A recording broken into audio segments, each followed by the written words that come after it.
നമസ്കാരം. രണ്ട് കാര്യങ്ങൾക്ക് ഒരു ദിവസം എനിക്ക് നിർബന്ധമാണ്. ഒന്ന്, വൈകുന്നേരം 7 മണിക്ക് മുമ്പ് അത്താഴം കഴിക്കണം. പിന്നെ 10 മണിക്ക് മുമ്പ് ഉറങ്ങണം. നമ്മൾ മനുഷ്യരുടെ ഈ 19-ാം നൂറ്റാണ്ട് തുടക്കത്തിലൊക്കെ ശരാശരി ആയുസ് എന്ന് പറയുന്നത് 40 വയസ്സിന് താഴെയായിരുന്നു. 40 വയസ്സൊക്കെ എത്തുമ്പോഴത്തേക്ക് ശരാശരി ആൾക്കാരൊക്കെ മരിക്കുകയായിരുന്നു നമ്മുടെ ആയുസ് എന്ന് പറഞ്ഞ സമയം. എന്നാൽ ഇന്ന് 2022 ആയപ്പോഴത്തേക്ക് ലോകത്തിലെ ആവറേജ് മനുഷ്യന്റെ ആയുസ് എന്ന് പറയുന്നത് 72 വയസ്സിനടുത്താണ്. അപ്പം 40 വയസ്സിൽ നിന്ന് 72 വയസ്സിലേക്ക് നമ്മുടെ ജീവിതം നീട്ടിക്കിട്ടിയത്, ആയുസ് കിട്ടിയത് ബോണസായിട്ടാണ് കിട്ടിയത്. പലരും 72 വയസ്സ് വരെ ജീവിക്കുന്നത് പൂർണ്ണ ആരോഗ്യത്തോടെയൊന്നുമല്ല. ഷുഗറും പ്രഷറും അതുപോലെ തന്നെ കിഡ്നിയുടെ പ്രശ്നങ്ങളും ലിവറിന്റെ പ്രശ്നങ്ങളും പല അവയവങ്ങളും മാറ്റം വരുത്തിയും ഒക്കെയാണ് നമ്മൾ ജീവിതം ഈ ബോണസായിട്ട് കിട്ടിയതിനോട് നമ്മൾ സപ്പോർട്ട് ചെയ്യുന്നത്. നമ്മൾ കണ്ടുപിടിച്ച സാങ്കേതിക വിദ്യകളും നമ്മുടെ ചില കണ്ടുപിടുത്തങ്ങളും ഒക്കെയാണ് ഈ ഒരു ആയുസ് നീട്ടിക്കിട്ടാൻ സഹായിച്ചത്. പക്ഷേ ഈ പറഞ്ഞ പോലെ ആരും ആരോഗ്യത്തിലല്ല. ഞാൻ ഈ പറഞ്ഞു വരുന്നത്, ഈ കുറച്ചു കാലം മുമ്പ് എനിക്കൊരു 35 വയസ്സൊക്കെ ആയ സമയത്ത് ഞാനൊരു വ്യക്തിയെ കണ്ടുമുട്ടി. ഒരു 85 വയസ്സിന് മുകളിലുള്ള ഒരു മനുഷ്യനാണ് അദ്ദേഹം. ഒരിക്കൽ ഞാൻ അദ്ദേഹത്തെ കണ്ടുമുട്ടിയ സാഹചര്യം എന്ന് പറയുന്നത്, ഒരു യാത്രയിൽ അദ്ദേഹത്തിന് ഒരു അപകടമുണ്ടായി. ചെറിയൊരു അപകടമാണ്. അപകടം ഉണ്ടായിട്ട് കാലിൻ്റെ ഭാഗത്ത് ഇടികൊണ്ട് ചതഞ്ഞ് രക്തം കട്ട പിടിച്ച് കറുത്തിരിക്കുകയായിരുന്നു. അപ്പോൾ ഞാൻ അദ്ദേഹത്തോട് പറഞ്ഞു, ഞാൻ ഹോസ്പിറ്റലിൽ കൊണ്ടുപോയി എന്നൊക്കെ പറഞ്ഞ സമയത്ത് അദ്ദേഹം പറഞ്ഞില്ല, അതിൻ്റെ ആവശ്യമില്ല എന്ന് പറഞ്ഞു. എന്നാൽ ഒരു 4-5 ദിവസം കഴിഞ്ഞപ്പോൾ ഞാൻ വീണ്ടും അദ്ദേഹത്തെ അന്വേഷിച്ച് ചെന്നപ്പോഴേ അദ്ദേഹത്തിൻ്റെ കാലമൊക്കെ ഏകദേശം സുഖമായി. ചെറിയ പാട് മാത്രമേ ഉള്ളൂ, ചെറിയ വേദന മാത്രമേ ഉള്ളൂ. അപ്പോൾ ഞാൻ ചോദിച്ചു, എന്ത് മരുന്നാണ് കഴിച്ചത് ഇങ്ങനെ പെട്ടെന്ന് സുഖമാകാമെന്ന് ചോദിച്ചപ്പോൾ അദ്ദേഹം പറഞ്ഞു, ഞാൻ മരുന്നൊന്നും കഴിച്ചതല്ല, ഞാൻ എൻ്റെ ശരീരത്തെ കൊണ്ട് അതിനെ ചെയ്യിച്ചതാണെന്ന് പറഞ്ഞു. അത് കേട്ടപ്പോൾ എനിക്ക് വലിയ അതിശയമായി. അദ്ദേഹം പറഞ്ഞ ആ ഒരു ഉപദേശം ഞാൻ എൻ്റെ ജീവിതത്തിലേക്ക് പകർത്തി. കാരണം ഈ സമയത്ത്, ഈ ഒരു 35 വയസ്സിനൊക്കെ അടുത്ത് എത്തിയ സമയത്ത് എനിക്ക് ഒരുപാട് പ്രശ്നങ്ങളുണ്ടായിരുന്നു. ഈ പറയുന്ന എൻ്റെ അമ്മ ഡയബറ്റിക് ആയിരുന്നു, അമ്മ ബ്ലഡ് പ്രഷർ ഉണ്ടായിരുന്നു. അപ്പോൾ അതിൻ്റെ ചില ലക്ഷണങ്ങളൊക്കെ തുടക്കമൊക്കെ എന്നിലുണ്ടായിരുന്നു. ഒരു പ്രീ ഡയബറ്റിക് ആയിരുന്നു ഞാൻ. അതുപോലെ എനിക്ക് BP ഒക്കെ ചെറിയ തോതിലുണ്ടായിരുന്നു. അപ്പം അങ്ങനെ ഒരു നല്ല വണ്ണം ഉണ്ടായിരുന്നു, സെർവിക്കൽ സ്പോണ്ടിലോസിസ് ഉണ്ട്, അങ്ങനെ ഒരുപാട് തേയ്മാനങ്ങളൊക്കെ ഉള്ള ഒരു സമയമായിരുന്നു. അപ്പോൾ അദ്ദേഹം പറഞ്ഞു തന്ന ഒരു ഉപദേശം, അദ്ദേഹം ജീവിതത്തിൽ പകർത്തുന്ന കാര്യങ്ങൾ ഞാനും ജീവിതത്തിലേക്ക് മാറ്റിയതിന് ശേഷം ഇന്ന് വരെ ഇപ്പോൾ ഈ നിൽക്കുന്ന ഈ സമയത്ത് എനിക്ക് എൻ്റെ ബോഡിയുടെ എല്ലാ കാര്യങ്ങളും നോർമലാണ്. ഞാൻ വളരെ ഹെൽത്തിയാണ്. ഈ പറയുന്ന ഡയബറ്റിക്കോ അല്ലെങ്കിൽ ബ്ലഡ് പ്രഷറോ തേയ്മാനങ്ങളോ ഒന്നുമില്ലാതെ ഞാൻ പൂർണ്ണ ആരോഗ്യത്തോടെയാണ് ഇപ്പോൾ ഈ വയസ്സിൽ ഞാൻ ജീവിക്കുന്നത്.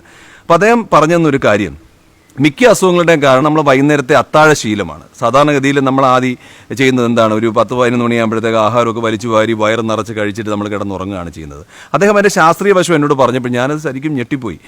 നമ്മുടെ ബോഡിക്ക് ഇത്രയും എന്താ പറയുക, എല്ലാ ഫംഗ്ഷനെയും നടത്താൻ കഴിവുള്ള, ഹൃദയത്തിൻ്റെ ഫംഗ്ഷനെയും കിഡ്നിയുടെ ഫംഗ്ഷനെയും ശ്വാസോച്ഛ്വാസവും ഒക്കെ നിരന്തരം നമ്മൾ ജോലി ചെയ്യുമ്പോഴും നമ്മളെ എൻ്റർടൈൻമെൻറ്റിൽ ഇരിക്കുമ്പോഴും ഒക്കെ നമ്മുടെ എല്ലാ പ്രവർത്തനങ്ങളും ശരീരം നടത്തുന്നുണ്ട്. അപ്പം ഈ പ്രവർത്തനങ്ങളെല്ലാം നടക്കുന്ന സമയത്ത് ഒരുപാട് എന്താ പറഞ്ഞ ഈ പ്രശ്നങ്ങൾ ഉണ്ടാകാറുണ്ട്. തേയ്മാനം ഉണ്ടാകാറുണ്ട്, സെൽസിന് ഡാമേജ് ഉണ്ടാകാറുണ്ട്, ഒരുപാട് പ്രശ്നങ്ങൾ ഉണ്ടാകാറുണ്ട്. അപ്പോൾ ഇതിനെ ഒരു ദിവസം റിപ്പയർ ചെയ്താലേ നമുക്ക് അടുത്ത ദിവസത്തേക്ക് ജോലി ചെയ്യാനായിട്ട് നമുക്ക് സജ്ജമാകാൻ പറ്റും. അതിനുവേണ്ടി രാത്രി എന്നൊരു സമയത്ത് നമ്മളെ ഉറക്കുക എന്ന് പറയും. നമ്മളൊരു ഹൈബർനേറ്റിൽ കിടത്തിയിട്ട് നമ്മുടെ താളമൊക്കെ കുറച്ച് നമ്മുടെ ഹൃദയത്തിൻ്റെ മിടിപ്പൊക്കെ കുറച്ചിട്ട് ബോഡി എന്താ ചെയ്യുക എന്ന് ചോദിച്ചാൽ, ആ ദിവസം നടന്ന തേയ്മാനങ്ങളെയും പ്രശ്നങ്ങളെയും എല്ലാം കറക്റ്റ് ചെയ്യുകയാണ് ചെയ്യുന്നത്. ഇപ്പോൾ എവിടെയെങ്കിലും സെൽസ് ഡാമേജ് ആണെങ്കിൽ, അല്ലെങ്കിൽ നമ്മുടെ ബ്രെയിനിൽ എന്തെങ്കിലും പ്രശ്നം ഉണ്ടെങ്കിൽ, നമ്മുടെ തേയ്മാനം ഉണ്ടെങ്കിൽ, നമ്മുടെ ബോഡിയിൽ എന്തെങ്കിലും മാൽഫങ്ഷൻ ഉണ്ടെങ്കിൽ അതിനെല്ലാം റിപ്പയർ ചെയ്യാൻ വേണ്ടിയാണ് ഈ രാത്രി നമ്മളെ കിടത്തുന്നത്. എന്നിട്ട് വീണ്ടും രാവിലെ നമ്മളെ ഊർജ്ജസ്വലരാക്കിയിട്ട് അടുത്ത ദിവസത്തേക്ക് ഇറക്കി വിടുകയാണ് ചെയ്യുന്നത്.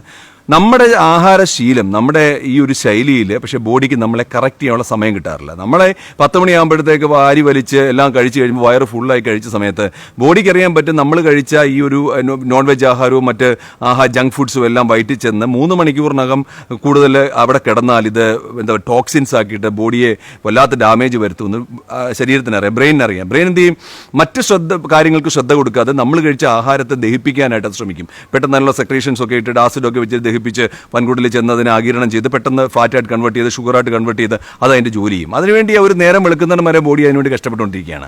ആ സമയത്ത് നമ്മുടെ ഡാമേജിനെ റിപ്പയർ ചെയ്യാനായിട്ട് ബോഡിക്ക് സമയം കിട്ടാറില്ല. അതാണ് മിക്ക അസുഖങ്ങൾക്കും കാരണം.